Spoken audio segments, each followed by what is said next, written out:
The original name of the cave system was the Fairy Caves. They claim that it was the eighth wonder of the world, and I can understand why. The echo of the cave, or the stillness of the cave, or the smell of the cave, it is magical. It was formed 2.5, 3 million years ago.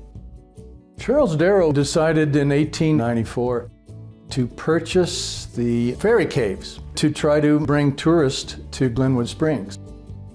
No one has found a diary or anything that shows why he closed the cave, but by 1915, they just stopped running tours here.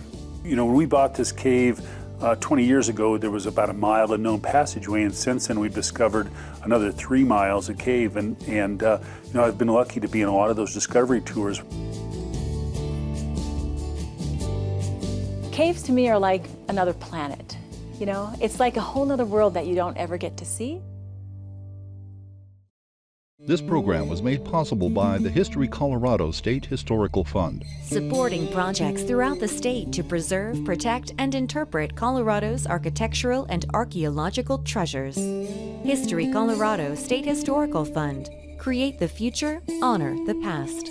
with additional funding provided in memory of DEANNA E. and members like you. With special thanks to the Denver Public Library, History Colorado, the Colorado Office of Film, Television, and Media, and to these organizations.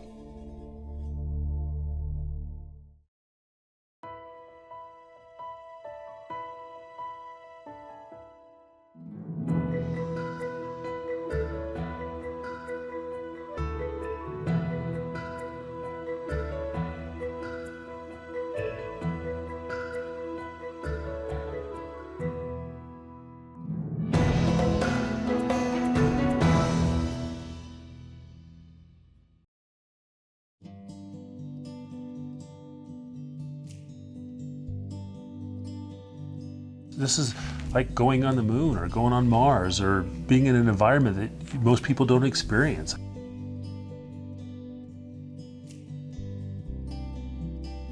It was formed 2.5, 3 million years ago by the hot springs, the same hot springs that's down in Glenwood Springs.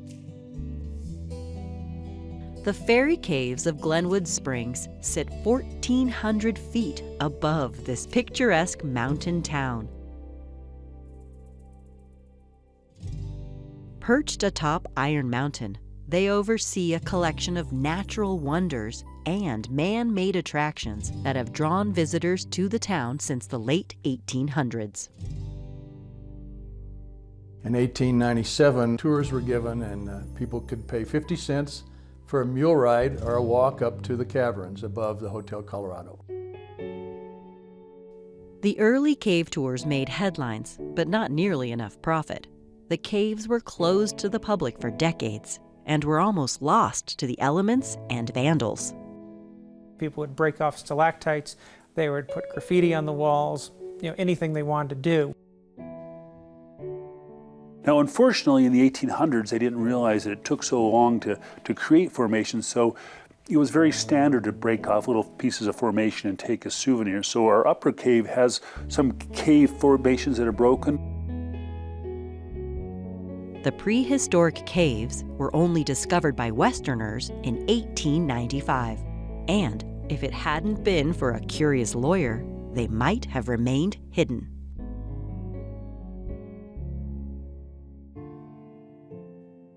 Charles Worthington Darrow was 29 years old when he moved to Glenwood Springs from Wisconsin in 1886 with his young bride. He moved here to start a law practice. He seemed to be very community-minded, like a lot of the people in the early days. I think he wanted to bring more people to Glenwood Springs. He was up here in July and on horseback with his friend Horace Devereaux, and suddenly heard a strange whistling noise, and there was no one whistling that they could see. And so they followed it to its source and found a peculiar round hole in the rock, and the wind was blowing through it. Charles hired a force of men to come up here and dig it for him. So they went up and labored at the small hole, digging it open, pulling out rocks, etc., and broke into the part of the cave known as Fairy Cave. We're not sure if Charles Darrow really was the first person to discover the caves, because the Ute Indians, this was their homeland. But actually he founded his company to give tours in the cave after he had purchased the cave in 1894. The corporation became the Fairy Caves Company, and that was what ran this whole cave operation. There are theories as to why it was named that. Of course, in the 1890s, fairies were a big popular thing worldwide. That everybody talked about fairies. It was sort of a cultural phenomena at that time. All we have is legend and stories that were passed down from different things. When it was first discovered in the late 1800s by Darrow, brought his daughter in, and we believe that when she came into the cave and saw all the glistening water droplets on all the formations, that she thought that they looked like fairies dancing in the candle lights that they had.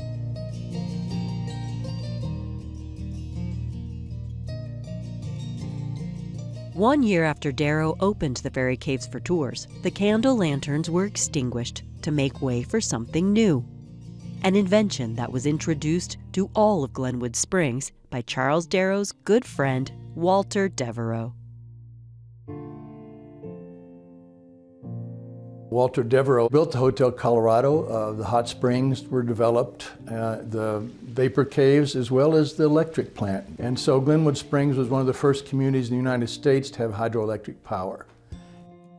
When Darrow opened up Fairy Cave, since he knew the Devereux quite well, he talked to them about running a wire up from the power plant to Fairy Cave. And so probably by the end of 1896, they had a wire run up the mountainside, and that allowed them to put in these Edison light bulbs throughout the tour route. So for most of the people coming into that cave, the cave was not only the exciting thing to see, it was their first light bulb as well. Darrow didn't stop there. From 1897 to 1900, he employed miners to work on their days off. They extended the caves 150 feet by digging and blasting through the mountain and onto a cliff. Darrow had the idea that out on the cliff, overlooking Glenwood Canyon, there was a small cave in the middle of the cliff, and they felt that they could connect this cave through mining, blasting and digging a tunnel to that cave entrance. Eventually, in 1900, they had the gala grand opening of the exclamation point.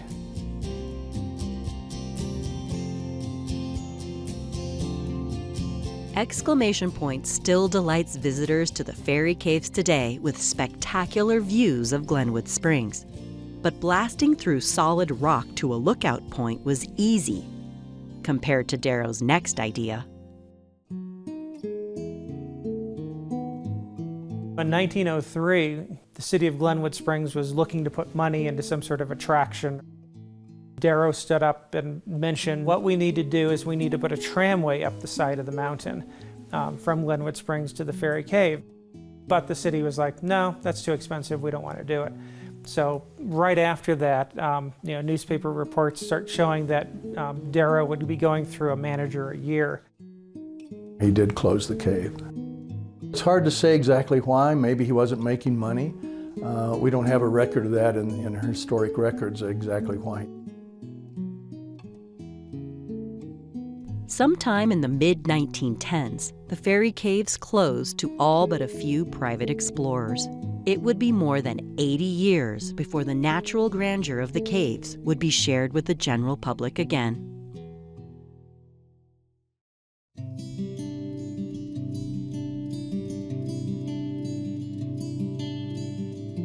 I think it is a shame they were closed so long. It took someone with a dream and ability to bring that dream alive that really gave us what we have today in the Glenwood Adventure Park.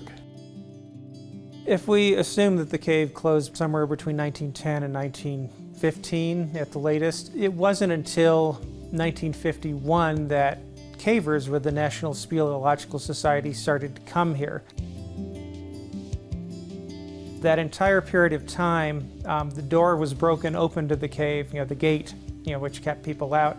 And through that era, lots of local residents, tourists would come up here. No tour guide, so it's sort of anything goes here. So at that particular point, Pete Preble and a few other cavers sort of pooled their money together, went to the descendants of the Darrows who still own the cave and said, we want to buy that 80 acres from you. They gave them a number and bought the property. This was about 1961.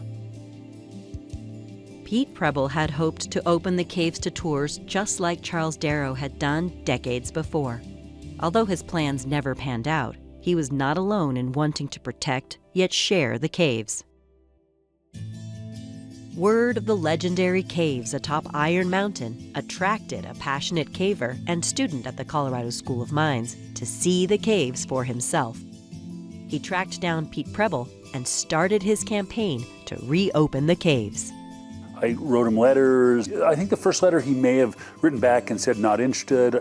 I called him a couple times and he was very standoffish. And I called him or wrote letters for the next 10 years to get some kind of response from him, and he just kept sending things back. 12 years later, we got this opportunity to go in the cave. I think that was in 93 or 94. Denver resident and caver Steve Beckley turned that first visit to the Fairy Caves into a second date with the woman he would marry. I'd only been in one little cave before and hadn't really known much about it. And Steve's like, hey, come on, we can get to, go into the Fairy Caves. Do you want to go? I'm like, well, of course, thinking I'm this, great caver because I'd been in a cave before. So we get there and the landowner immediately throws this waiver out in front of us. And it basically says, I'm too old to take you in the cave. If you don't come out, I can't come in and get you. Sign here in case you don't come out. It's not my fault. We're like, oh, lovely. So we sign everything. We're crawling on our bellies, and this cave was a lot tighter than I had ever been in before. So we're crawling and crawling, and all of a sudden, I get a little claustrophobic. And I'm like, Steve, and picture you're going in these caverns, in these tunnels, and you're on your belly, and you can't see anything but feet in front of you. I couldn't really hear anybody, and I'm like, Steve, I don't think I can go anymore. I hear his voice through the rock say, Jeannie, this is the worst part. If you can get through this, just keep going, breathe, keep going. You'll be fine after this. So I did. So I kept going. Well, then we got to a thing called the jam crack. And he totally lied because the jam crack was way worse. After we got our first cave tour in here, then we started just kind of really pressing our relationship with Pete. He'd be living in this little tiny shed of a cabin all summer, and we'd bring him ice cream and sit with him and talk about the cave. And then he started letting us go in the cave by ourselves and going exploring. And finally, after, I don't know, there 5, 6, 7 years, he signed a contract that allowed us to lease the cave with an option to buy and then eventually buy the cave. I remember back in 1998 getting a call from Steve at work with some good news, and it's like, oh, what's up? And he said, I just, purchased a lease on Fairy Cave.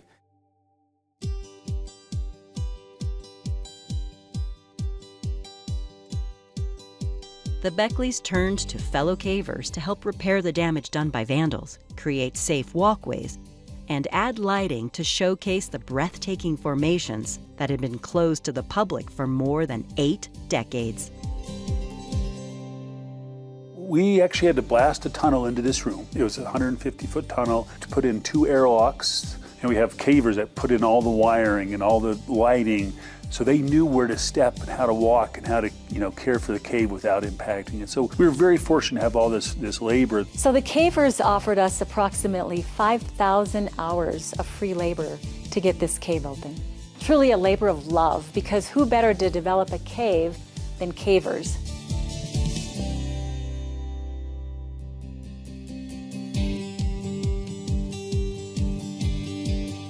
On Memorial Day weekend, 1999, the Beckleys opened the caves for tours that were more impressive than ever before. Initially, when these gave cave tours back in the late 1800s, and only one section of the cave was open, so it wasn't until 1999 that this new section of the cave was revealed to the public. Our first year that we opened in 1999, We did approximately 30,000 visitors. And then we opened our first tram in 2003, and that year we did right at 100,000 visitors. They had too much demand and they couldn't get people up here in buses anymore. So they put a gondola in, a tram and a restaurant. Well, now all of a sudden you've got more people up here than the caves can handle. The cave tour lines, that's all our attractions were, so the lines in the cave tour were 2-3 hours long. So we started to put attractions in, the first one being America's first alpine coaster that came over from Germany. And that was really just the beginning of what was going to be this adventure park, America's only mountaintop theme park.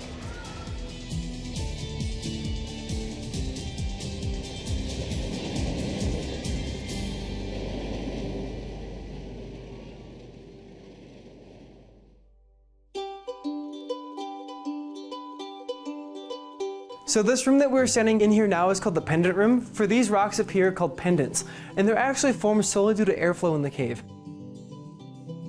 All of the airflow in this cave originally had to go through a small hole in the back of this room. And so that's a lot of air from this whole cave system to move through that small hole in the back.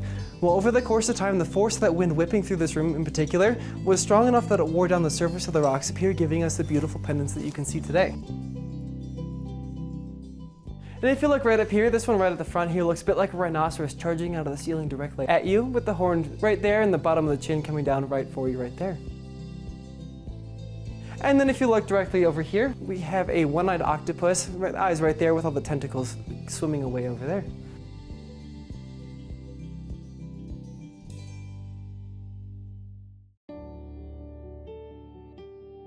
The amazing sights the Beckleys helped reveal were formed millions of years ago, when Colorado was still underwater. About 350 million years ago, there was a vast tropical seaway across most of the country. There were no mountains, there was no Colorado mountain ranges. Those ancient oceans helped form something that's prevalent throughout the region today, Leadville limestone. Miners worked what they call the Big Blue limestone, and that's basically the Mississippian-aged Leadville limestone, what we call it today. It's a very pure limestone through most of the state. Rocks are actually soluble to a certain degree by rainwater, which is slightly acidic because it's got carbon dioxide in it, and the carbon dioxide mixes with rain and forms a weak acid called carbonic acid. Well, what happens to limestone when it meets acid is that it tends to dissolve a certain amount. The ancient fairy caves were born of this dissolving effect, but quite unusually from a mixture of both fresh and mineral water. So the unique thing about this cave was it was formed 2.5–3 million years ago by the hot springs, the same hot springs that's down in Glenwood Springs. So what you get when you have the sulfur springs mixing in with the oxygenated water from above is you end up with sulfuric acid. And then that dissolves out the cave system. And what it did was gave us really great colors too. The type of formation that I really love is the cave bacon. It truly looks like big slabs of bacon that's marbled. Bacon forms whenever water goes down a sloped surface. So you get layers and layers over time, and sometimes it's white and sometimes it looks like meat because of the iron in our cave.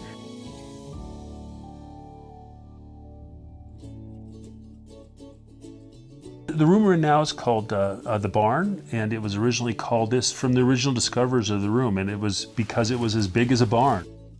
The barn is almost the height of a 6-story building and almost as long as a football field. And the smallest part you could drive like a small car through. And the lowest room that you go into is King's Row itself. It got its name because the formations reminded them of the chess pieces on the King's Row of the chessboard for the first explorers. And that is just a spectacular room, one of the most decorated in Colorado. This has just got so many formations. Every square inch has a formation on it, and it's colorful. So the Oscar in our cave, if you're standing at just the right angle, it looks a lot like the Oscar in the Academy Awards.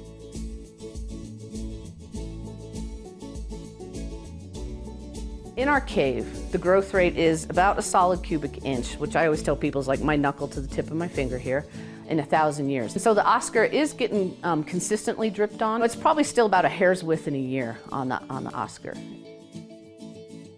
A cave kiss is when the water from the ceiling drops and hits you on the head.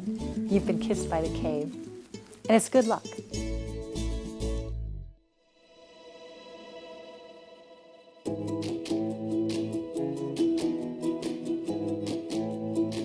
The glowing Cheeto, when we first started cave tours, we named that one the Howling Wolf because at an angle, us adults, we saw our Howling Wolf. But we do tons of field trips here as school kids.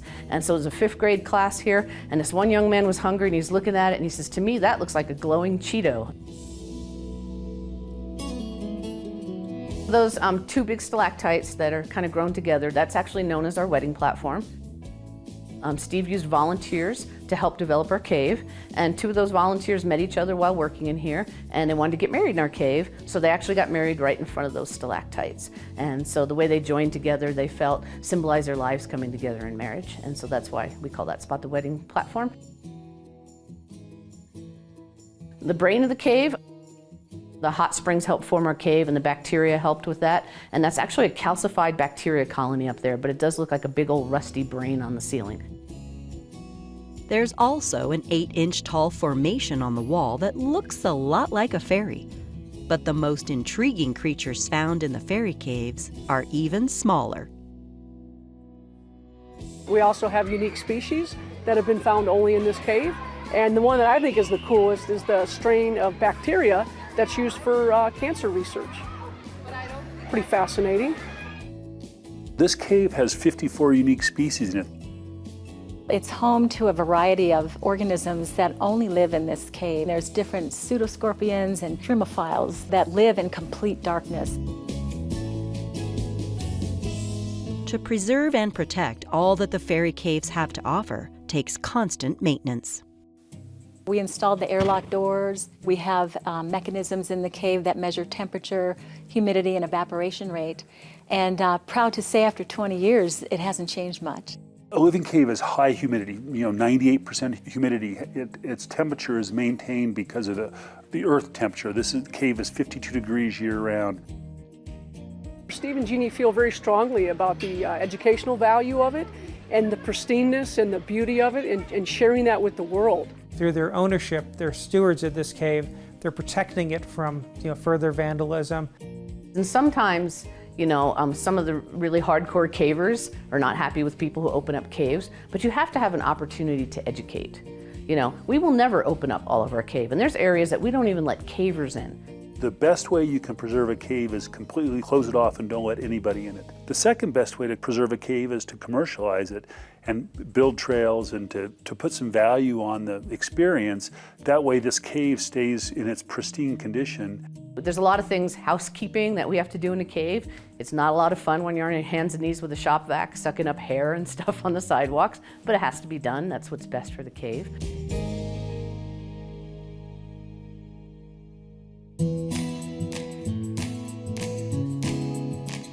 In 2019, the Beckleys added a new, faster gondola to access the Glenwood Caverns Adventure Park. And Glenwood Springs chose the mountaintop theme park to announce it would become just the 7th city in the United States to be powered entirely by renewable energy. Cheers! Woo! Another first for the fairy caves, a magical place that helps preserve the past while embracing the future. The legacy is that it's actually open now and available for people. And if we can keep it really pristine, which we've done for the last 20 years and continue to do going forward, it'll be a legacy for our kids, our grandkids, our great-grandkids, and anybody else coming after us will have the ability to come in and have the same feeling that we have today, which is really amazing. Just in the last 20 years, the cave has gone from 7,800 feet to nearly 4 miles of passage, which means that there's a very good chance that there's much more yet to be found. It's sort of like we're maybe a quarter of the way through the movie of this cave's history, that future generations will look upon the decisions that Darrow made in the past, what Pete Preble did in the 60s through the 90s, and what the Beckleys are doing today. And so all these owners are sort of leaving their own imprint on this cave.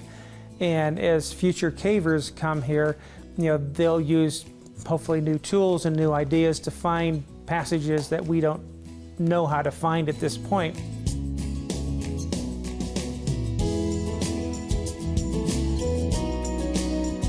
I think the legacy is really when you develop something, whether it's a hot spring or a cave or whatever the attraction for other people is, that you can do it the right way.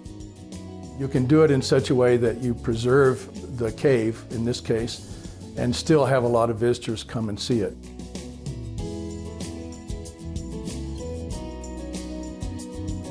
The kind of beauty that's under your feet, that's under the earth, that you don't even know about, that's kind of hidden. And I think that is what's one of the special things about it.